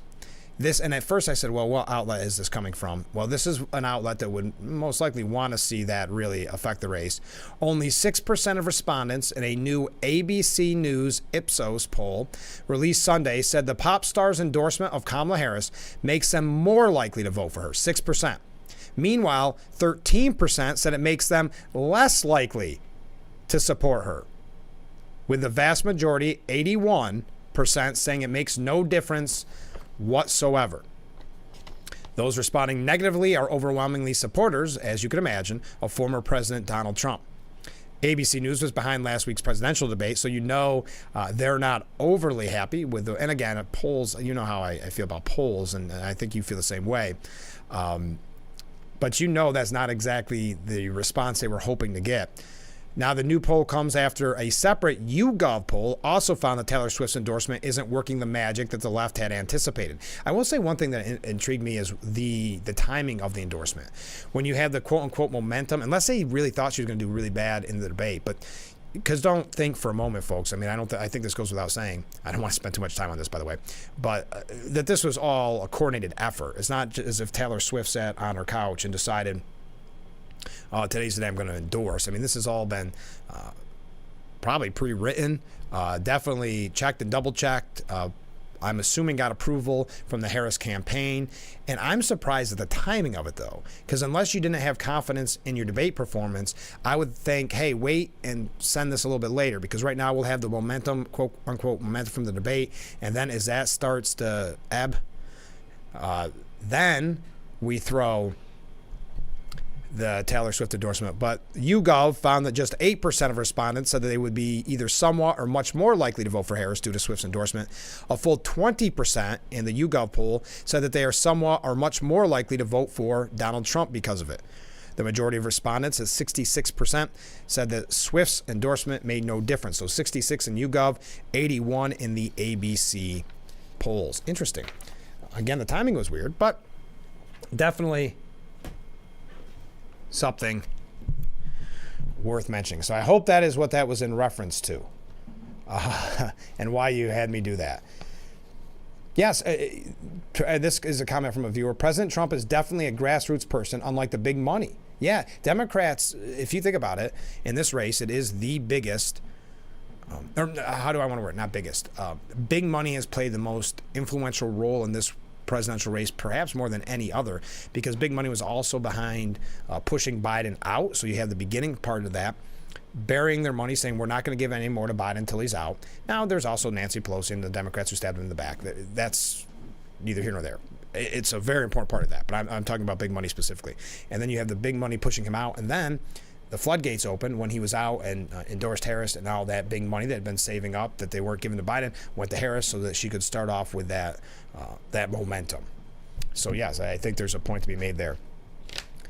So many other issues. Yeah, we're going to be talking about what some of the media rhetoric on all of this has been. Daniel McCarthy says that if Democrats didn't believe they'd put Donald Trump in an assassin's crosshairs the first time, they have no excuse for pleading ignorance now. And what the argument is that the apocalyptic rhetoric about Trump only intensified, only increased after the first assassination attempt. So why would there not think of there could be this potentially second attempt?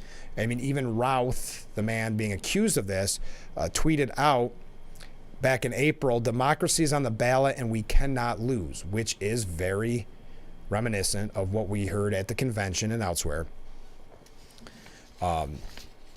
So this man, and we talked about it in the past, if you are so full of hate and have been told over and over again that this man's a threat to democracy, he's akin to Hitler, et cetera, then at what point does that hate and rage overtake you, unfortunately?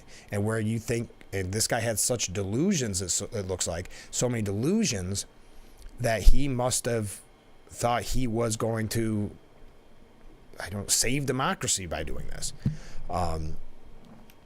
Instead of moderating their rhetoric, Trump's critics only doubled down after the first assassination attempt, according to Daniel McCarthy. Days after the shooting, the anti-Trump Lincoln Project was again comparing Trump to Hitler.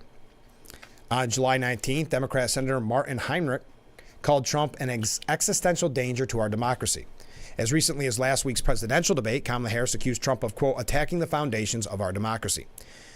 Democrats cut Trump no slack for calling on his supporters to protest peacefully and patriotically. Well, you know all that. I don't want. But Trump's enemies don't hold themselves to the same standards when their own apocalyptic language incites a man like Routh. Yeah, so they'll point time and time again to January 6th, even though then President Trump was saying that he wanted his protesters to be peacefully and patriotically protesting. But they still claim his rhetoric started that whole day, right? But they don't hold themselves to that same standard. The political climate that inspired Routh encourages others like him. The media has been recklessly uncritical of the characterizations that Trump's opponents and many members of the media itself have employed for years. Listening to the Democrats and watching MSNBC, a terrified man or woman might think the country's on the brink of dictatorship. And if ever there was a time when the preemptive violence, it must be now. And if you look at it, Don Lemon even saying, I'm paraphrasing a little bit here, but saying it yesterday, well, if you want to not be called a threat to democracy, quit being a threat to democracy. But I'll get to that comment hopefully a little bit later on. Progressives have to find a way to argue against Trump without giving ammunition to the paranoid, self-righteous, and impulsive. Trump's life is already in danger. Just think about what happens if he wins. On election night, what will people convince Trump is a dictator do? This is the moment to bring the temperatures down, just like J.D. Vance said yesterday. It should have happened after the former president almost lost his life to an assassin in Butler, Pennsylvania. But little changed after the horrific incident. Democrats certainly didn't treat it anything like January 6th. And I remember at the time, I'm not going to name names, but after the first assassination attempt, I asked some people who, I had heard mention January 6th numerous times, again, anecdotal, but was this comparable to January 6th? Because to me, the attempted assassination of a former president looks worse than when the president called for peaceful protests on January 6th. But apparently, the media anyway does not compare the two because little has changed after the horrific incident. So I thought that was an interesting piece by Daniel McCarthy. We got to take a break, though, because we got a guest coming up. Two guests, as a matter of fact. We're going to talk about the Alzheimer's Walk at the Watkins Glen International Racecourse. It's this Saturday at 4 p.m. Well, while I'm talking to you about it, why don't I do this? You can find out more at that website, alz.org/RFL Walk. Or if you can't be a part of the walk or you don't want to start up a team, feel free to donate to our Big Fox team. There it is. You see the whole website. I know we were talking last week about the last couple of weeks about Salvation Army, so I'm not constantly throwing these things at you. But if you want to participate for a good cause, I'd rather have you sign up as a team and say hi. But if you're not going to do that, you can throw a couple donations so we can hit our goal here at Big Fox. We'd appreciate it. We might bring that up a little bit during the interview as well. Some last minute waves coming in before break. Stay with us. We'll be right back with Frankly Speaking here on WYDC TV Big Fox. There we go.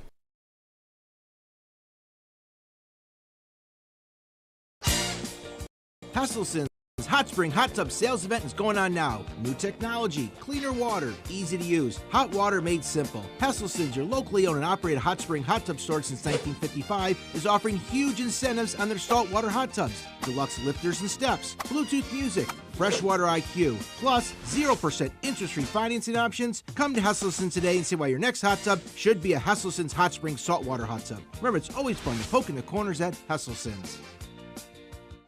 Whether because of discomfort, lack of mobility, your lifestyle, or occupation, you sit inactively way too many hours a day. Introducing Ellipse, the premium quality automatic seated exerciser that strengthens legs, increases mobility, and boosts circulation without physical strain or impact. It is so quiet that none of my coworkers even know I'm using it. Strengthen and tone your legs, increase your mobility, flexibility, and balance, plus stimulate healthy circulation. My joints feel better, my knees feel feel better, my back feels better. It makes me feel stronger too. Perfect for home therapy. Whisper quiet to use while you work. My circulation is moving, I'm burning calories, and it makes me feel energetic. Call now and order Ellipse, the seated exerciser that strengthens legs, increases mobility, and boosts circulation. Call and get upgraded to the Deluxe Bundle. Get the faster motor or 5 miles of steps per hour, the step counter, the sport mat, and wireless remote. Call now. Sometimes in life, in order to move forward, it helps to look back. To learn from the pioneers and trailblazers. To gain inspiration from those who came before us. To show us what it means to act with empathy and to show that love has no labels. Join WWE and Love Has No Labels throughout the year in celebrating people from all communities and heritages. Because when love has no labels, that's a love we can all fight for. It's a season of sharing. Having a good time has always been my #1 goal. I tend to get crazy. At my age, I should not be jumping up and down like that. And if you don't know what I mean, ask your mama. The young ones, y'all like, we don't know what you're talking about. But I promise you, in 30 years, you will. It's the best time in daytime. Weekdays at 2 p.m. on Big Fox.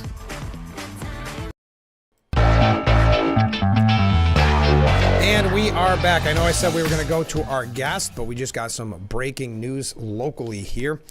There is a trailer on fire, and I actually have a photo of it from a viewer. I-86 eastbound is closed, so keep this in mind on your way into school, your way into work as they're dealing with this fire. West is backed up quite a distance. It's right around the GCP Plaza.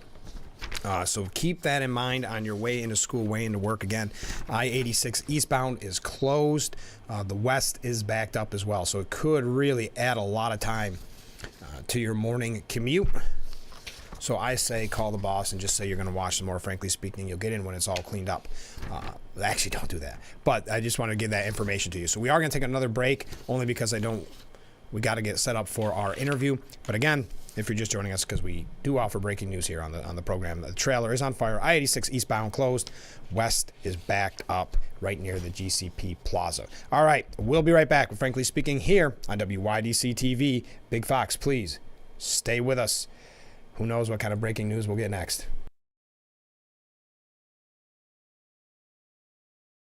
Come explore the magic of Knapp Winery. It's the perfect fusion of wine, food, and panoramic views. This charming destination will delight every palate with a curated wine flight, wine by the glass, or your favorite bottle to share.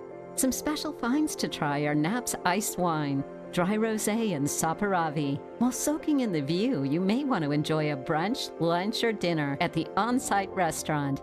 Book your experience at Knapp Winery today.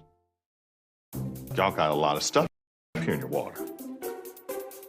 You're never gonna believe it, but this can filter up to 60 different contaminants from your water. It's all about cleaner drinking water. Dude, that's good water. And that's good water. Now that's good water. That's good water, eh? No matter where you live, there's a Culligan water expert nearby. At Culligan, we think about your water, so you don't have to. Call today to schedule your free water test. Whether because of discomfort, lack of mobility, your lifestyle, or occupation, you sit inactively way too many hours a day. Introducing Ellipse, the premium quality automatic seated exerciser that strengthens legs, increases mobility, and boosts circulation without physical strain or impact. It is so quiet that none of my coworkers even know I'm using it. Strengthen and tone your legs, increase your mobility, flexibility, and balance. Plus, stimulate healthy circulation. My joints feel better, my knees feel better, my back feels better. It makes me feel stronger too. Perfect for home therapy. Whisper quiet to use while you work. My circulation is moving, I'm burning calories, and it makes me feel energetic. Call now and order Ellipse, the seated exerciser that strengthens legs, increases mobility, and boosts circulation. Call and get upgraded to the Deluxe Bundle. Get the faster motor or 5 miles of steps per hour, the step counter, the sport mat, and wireless remote. Call now. Food isn't just fuel to live, it's fuel to grow. My family relied on public assistance to help provide meals for us. These meals fueled my involvement in theater and the arts as a child, which fostered my love for acting. The Feeding America network of food banks helps millions of people put food on the table. When people are fed, futures are nourished. Join the movement to end hunger, and together we can open endless possibilities for people to thrive. Visit feedingamerica.org/actnow. Welcome back to Frankly Speaking here on WYDC TV Big Fox. I'm your host, Frank Aiken. We're broadcasting from the Hesselson studio, and we're talking about the Walk to End Alzheimer's in Watkins Glen. Thanks for joining us. Yeah, thanks for having us. This is exciting because it's important. The walks are so important to raise awareness, to get the funds that are needed. But this is extra special because you're not just walking around like a high school gymnasium. You're walking around Watkins Glen International. People must be really excited about that.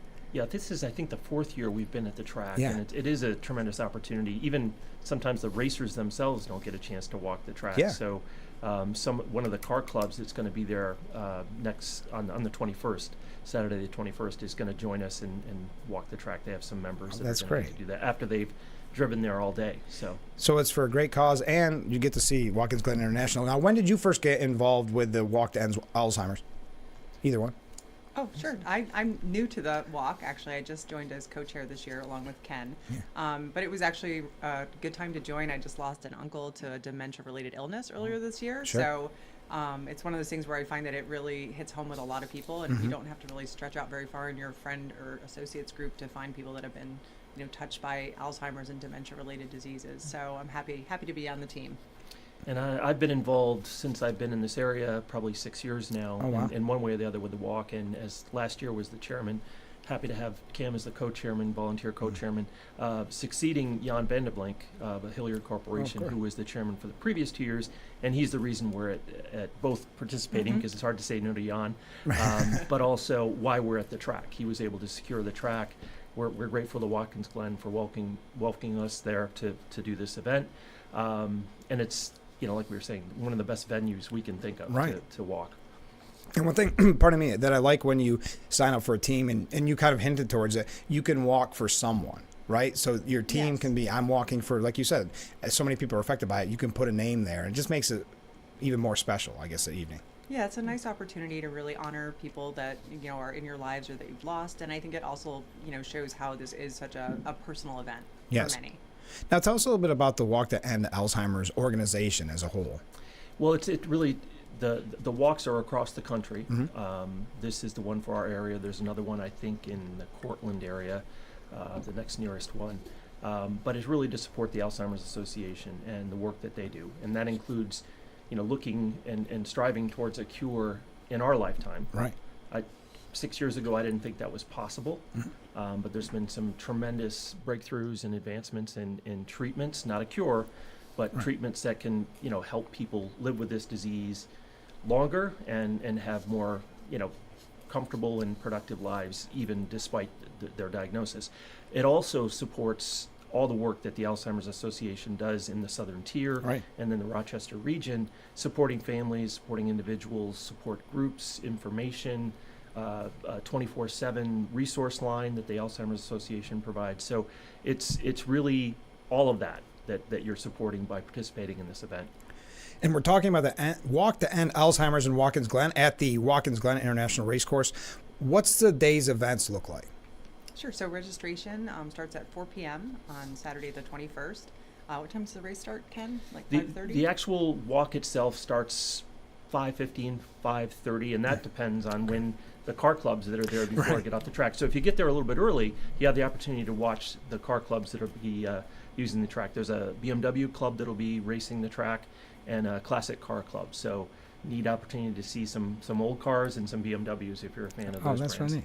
Well, it makes me nervous as you called it a race. Are you that competitive? No.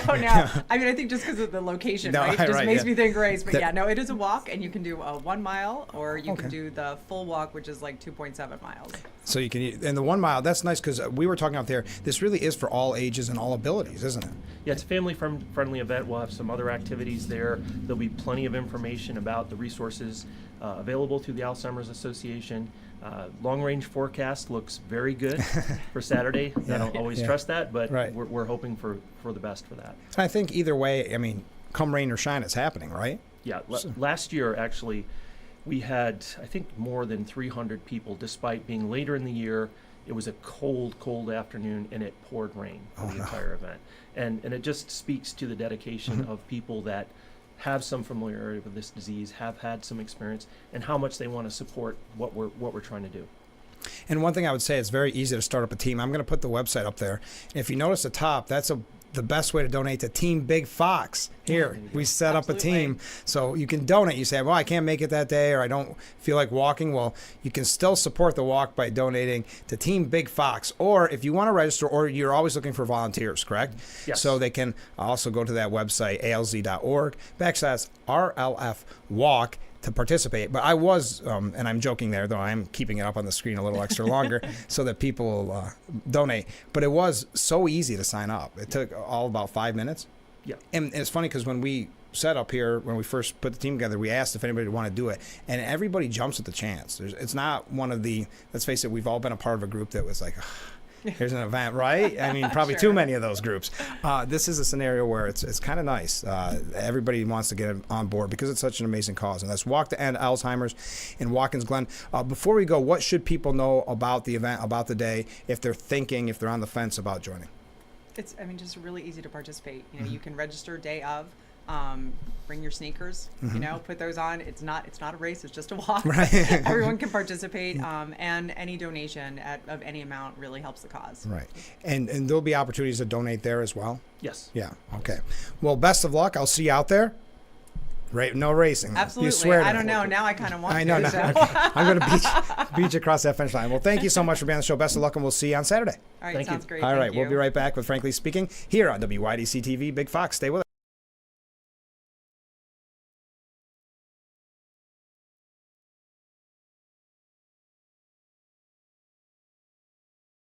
It's wild, it's western, it's Reese Ranch Rodeo. Looking for a new exciting adventure? Join the cowboys and cowgirls at Reese Ranch Rodeo.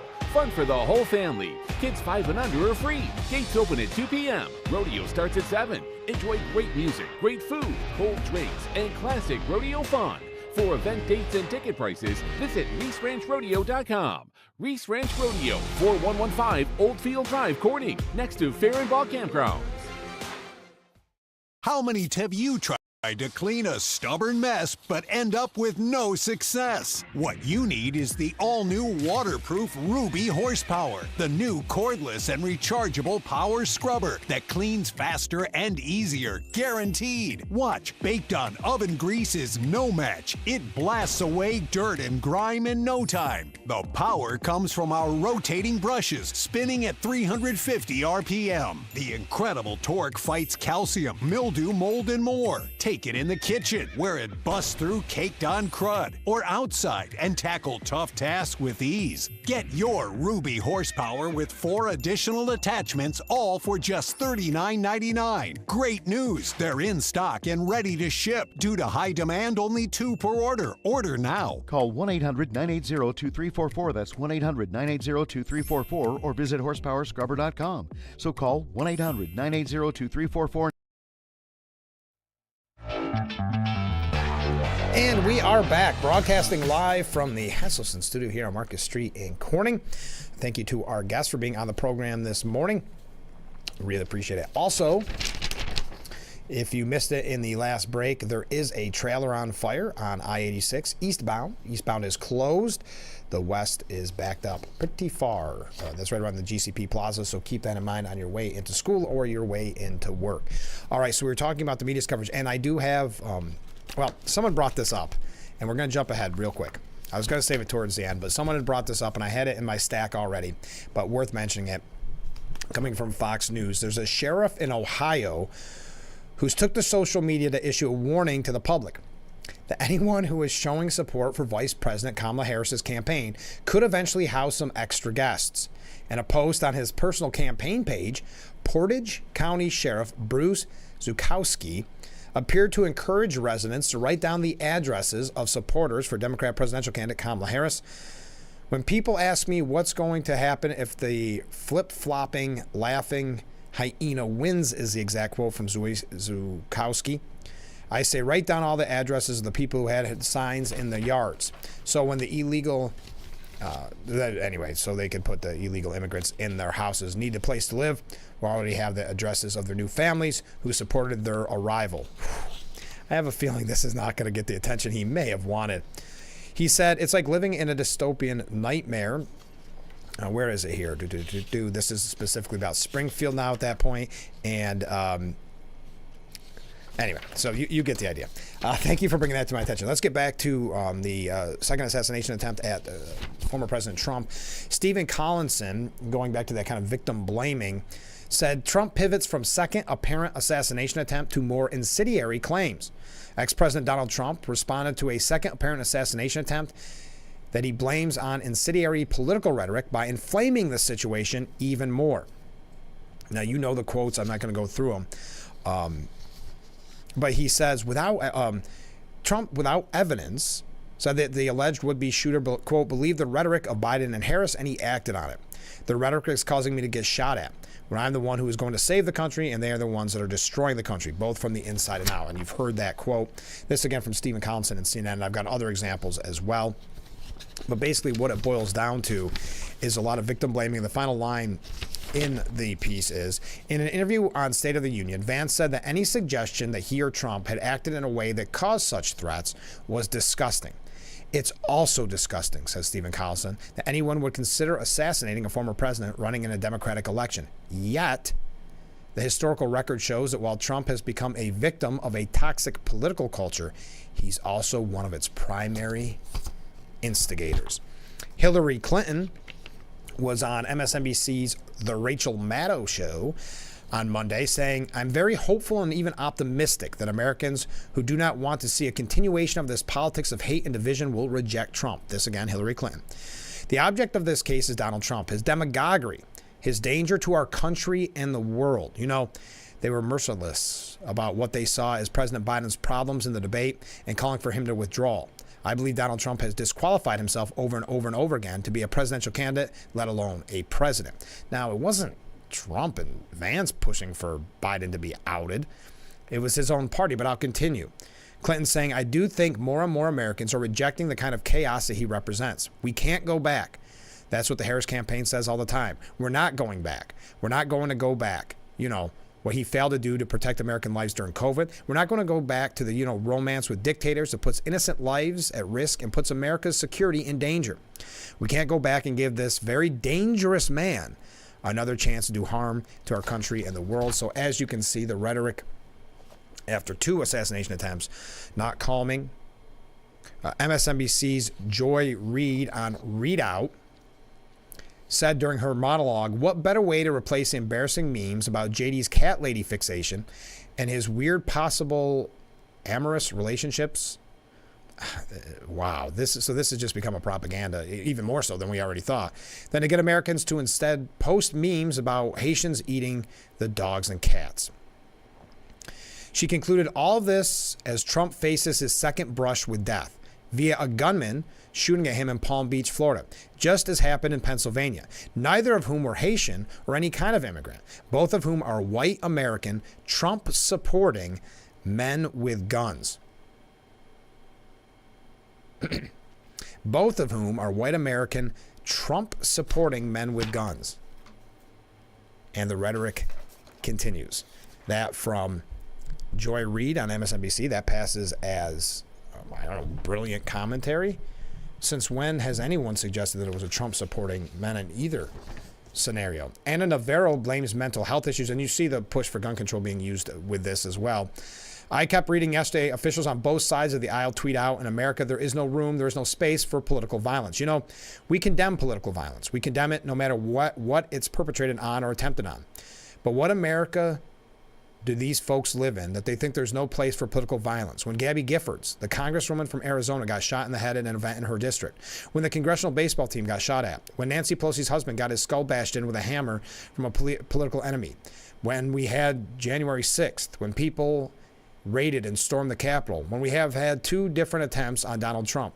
So this is the America that we live in, and political violence is very much a part of it. Let me tell you, bomb threats in Springfield, I consider that political violence. We need to talk about how people with mental health issues keep getting easy access to assault weapons, to weapons of war. The last assassination attempt was an AR-15. This was an AK-47. So we need to have the conversation in America. It needs to be bipartisan. And members of Congress need to realize that it's not just when there's a crazy shooter out there. It's not just Democrats, if you know everything. And we're all at risk. And this is a conversation. It's uncomfortable. We need to have it. That's Anna Navarro on The View. Don Lemon said Monday on Out Front that President Trump should stop threatening democracy if he did not want Democrats to say he is a threat to democracy. On the second assassination attempt, Lemon said for Donald Trump and his folks to say, and J.D. Vance to say that it's Democrats who are causing this, that's an issue. Also, the issue is calling out what should be a real serious concern. He's called everyone who works in the building the enemy of the people. We had plate bombs sent because he kept calling us the enemy of the people. And that CNN was fake news. Just so you know, the media really likes to focus on the media. So that should come as no surprise. That's what he leads with. Crooked Joe, Crooked Hillary, Crooked Kamala, Comrade Kamala, Deranged Jack Smith, Bird Brain Nikki Haley, Bloodbath if he's not elected. There won't be another election if he's not elected. Bringing drugs or bringing crimes or rapists, poisoning the blood of our country, destroying the blood of our country, which is something that was Hitler-esque. This is Don Lemon after the second assassination attempt on President Trump. Communist, Marxist, fascist, left-leaning. They live like vermin. Other words I can't use. Haitian.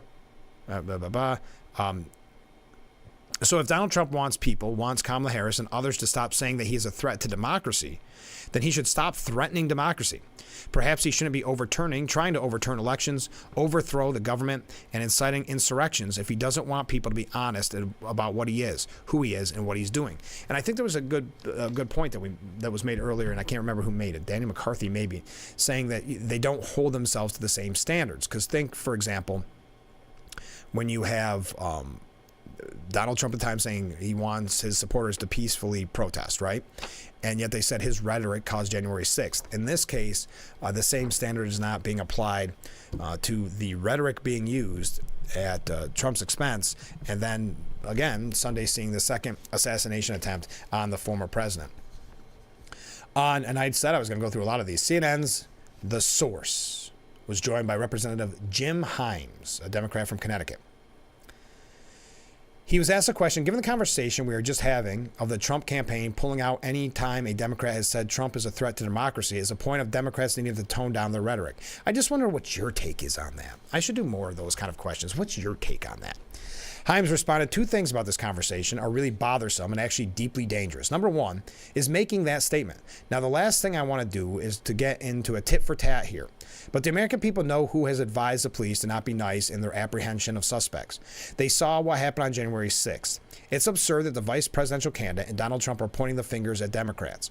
And by the way, it's precisely what they shouldn't be doing at a moment when they should be taking down the political temperature. Just them. They should be the only ones taking down the political temperature, apparently, according to the comments we've read thus far this morning. The other thing is that it just made me bristle when you said it is Senator Mike Lee and others who are saying they don't trust the feds. The misinformation and the notion that the federal government, and look, we do oversight of the federal government. So we'll be the first to tell you that there are challenges inside the federal government. But when you constantly beat the drum that you can't trust the FBI,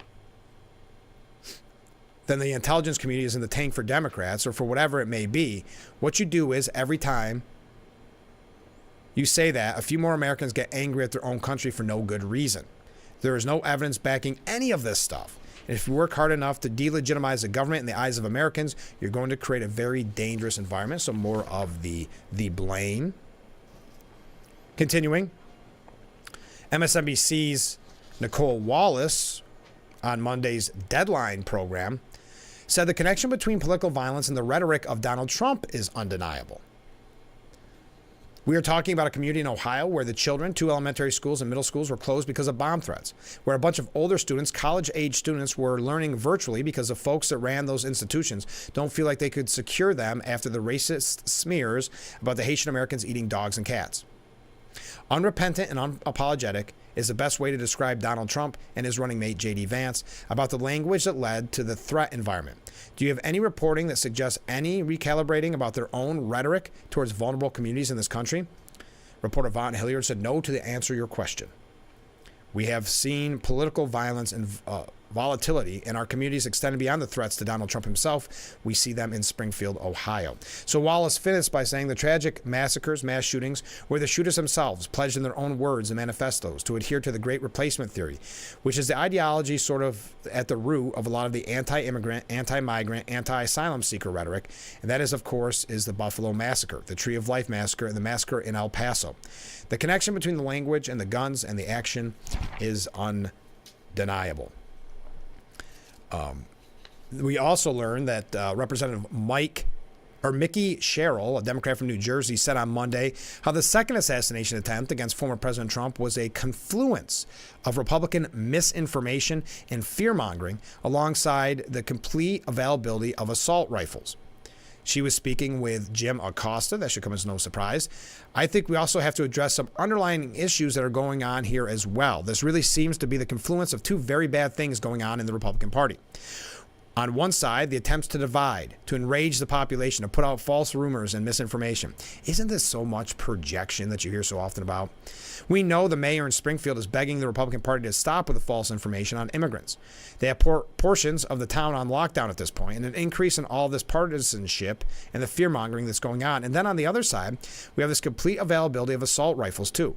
It seems almost anyone who wants to have access. So how did this man, who already had some convictions for barricading himself with a weapon, have access to weapons of war that I was trained on when I was in the military? Merrill asked. Costa later referenced a since deleted post from Elon Musk asking why they want to kill Donald Trump and remarking no one is even trying to assassinate Biden Kamala. He asked Sherrill whether Musk could be in legal jeopardy. She said, well, it certainly, I think, opens him up some moral jeopardy. Why is he asking that question? Is he suggesting people should take note of that and take action? I mean, right now, when we continue to see these attempts to divide people, to divide the American population, to create chaos, to sow discord, this is a very dangerous time, and we need leaders who are going to bring people together to unite us. And now as we face these perilous times, Donald Trump and the GOP and Project 2025 and J.D. Vance and now Elon Musk continue to try to sow division and wedges and hatred in the population. I think it's very dangerous. Got all the talking points there on, all in one statement. Later on in the segment, Acosta commented, it just seems as if we're getting closer and closer to the election. The rhetoric is getting amped up to some pretty volatile levels. The rhetoric is getting amped up to very volatile levels on one side of the aisle. That is getting amped up by the GOP Republicans, MAGA Republicans, by Donald Trump, Sherrill argued. So it is Trump's rhetoric that has led to this situation. Now, if you recall at the time, Kamala Harris, her senior advisor, David Plouffe, if you know that name, previously called for the extermination of Donald Trump and his kind. This was back in a post in 2016. It is not enough to simply beat Trump. He must be destroyed thoroughly. His kind must not rise again. This is just the kind of rhetoric that continues. Oh, I had another story here. There we go. Now, the House Democrat, who is this here? Oh, yeah, this is the one I wanted to reference earlier, and I couldn't find the article. House Minority Leader Hakeem Jeffries posted a message demanding supporters stop the extreme MAGA Republicans. Extreme MAGA Republicans are the party of a national abortion ban and Trump's Project 2025, which we know it is not Trump's Project 2025. We must stop them, he posted. The statement was posted well after news broke that Trump was safe following what authorities described as a likely assassination attempt on his life. All right, we have to take the last break of today's show. There's a couple of things to get to. I see a lot of comments coming in. Stay with us. This is Frankly Speaking here on WYDC TV. Big Fox will be right back. Whether because of discomfort, lack of mobility, your lifestyle, or occupation, you sit inactively way too many hours a day. Introducing Ellipse, the premium quality automatic seated exerciser that strengthens legs, increases mobility, and boosts circulation without physical strain or impact. It is so quiet that none of my coworkers even know I'm using it. Strengthen and tone your legs, increase your mobility, flexibility, and balance, plus stimulate healthy circulation. My joints feel better, my knees feel better, my back feels better, and it makes me feel stronger too. Perfect for home therapy. Whisper quiet to use while you work. My circulation is moving, I'm burning calories, and it makes me feel energetic. Call now and order Ellipse, the seated exerciser that strengthens legs, increases mobility, and boosts circulation. Call and get upgraded to the Deluxe Bundle. Get the faster motor or 5 miles of steps per hour, the step counter, the sport mat, and wireless remote. Call now. Welcome to Frankly Speaking, talking to the people that affect your life, that affect all of our day-to-day lives. This is something you're not going to get anywhere else. We've got a lot to offer. There'll be a lot of news, local, regional, national, really the things that affect you. And I think you'll be glad that you tuned in. So think of it as radio on TV. Frankly Speaking, live, 2 hours long, starting at 6 a.m. on WYDC TV Big Fox. This is history making. And we are back, broadcasting live from the Hesselson studio. This is Frankly Speaking. I'm your host, Frank Acom, and we are wrapping up today's edition of the program. A couple last comments. I'm going to miss a few because we got a lot in, and I had that longer break. And sorry, some of I just didn't get a chance to read, but some I did. You just pointed out yet more examples of the Democrats shouting out loud because they're in fact exactly what they're accusing Trump of. Yes, it's that kind of projection. Next up, didn't all the bad things in the world take place while Biden was president, not Trump? Did Hillary misspeak? Well, that's what's so interesting about we're not going to go back, right? Because if you think, and Trump has mentioned it and many others, the peace and prosperity under the Trump administration when it comes to world peace, when we talk about financial stability, that's why we had that example of Don Lemon probably a month ago when someone said, man, it really stinks to buy groceries, I'm broke. And Don Lemon goes, no, I've got stats right here that show you're wrong. The economy is much better off. And then someone sent me an article that Sweden is offering to pay migrants from third world countries $34,000 to self-deport.